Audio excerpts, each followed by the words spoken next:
Hi everybody, if you are a designer working in a creative field, then you know there is a design thinking behind every great product. So in the first part of the video, we will see what is design thinking process, and in the second part, we will see one example of it.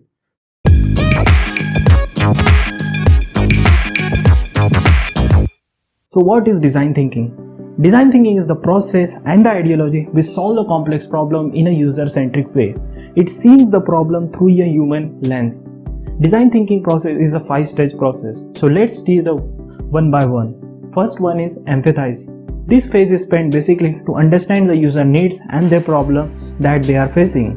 So observe and engage with the user and find out the answer of the questions like who are we making this for?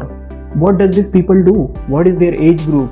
And listen to their experience, perspective, desires and their needs.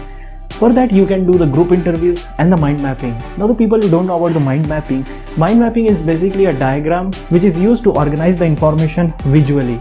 For doing the mind mapping, first you have to identify your main topic. Now in this case we have taken the main topic as architectural design.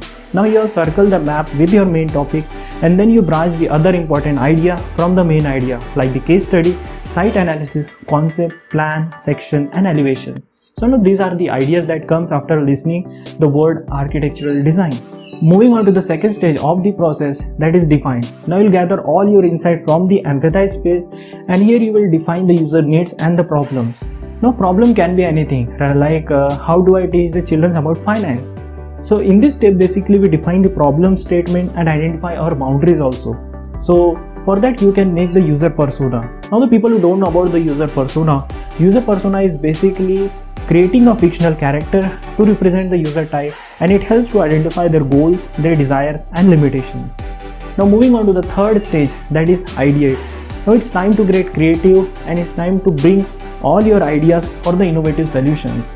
Now ideas can be good or it can be bad. So amplify all the good idea and remove the bad one and brainstorm with your team and encourage your team for the wild ideas. Now why I am saying wild idea? Because there is a possibility that big idea may come from these wild ideas. For example, chair with no legs or example bottle with no taps. So these are the example of opposite thinking. Moving on to the fourth stage, that is prototype.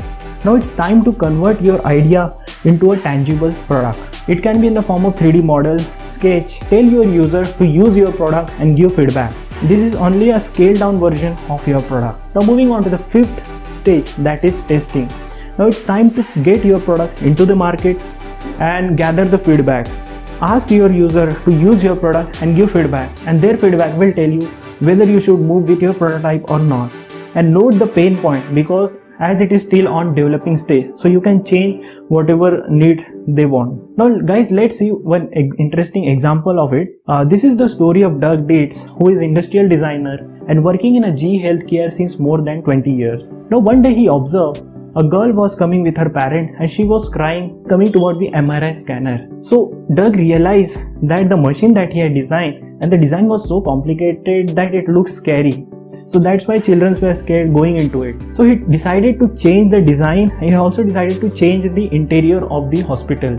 And he came up with the idea called Adventure Series. He came up with the different themes like the forest, water island and one of the scanner he designed such a way that when the children get into it, they feel like they are going into an underwater experience. So now the same children that were scared going into it, now it has become fun for them. So in this way, Doug has solved the problem through using the design thinking process.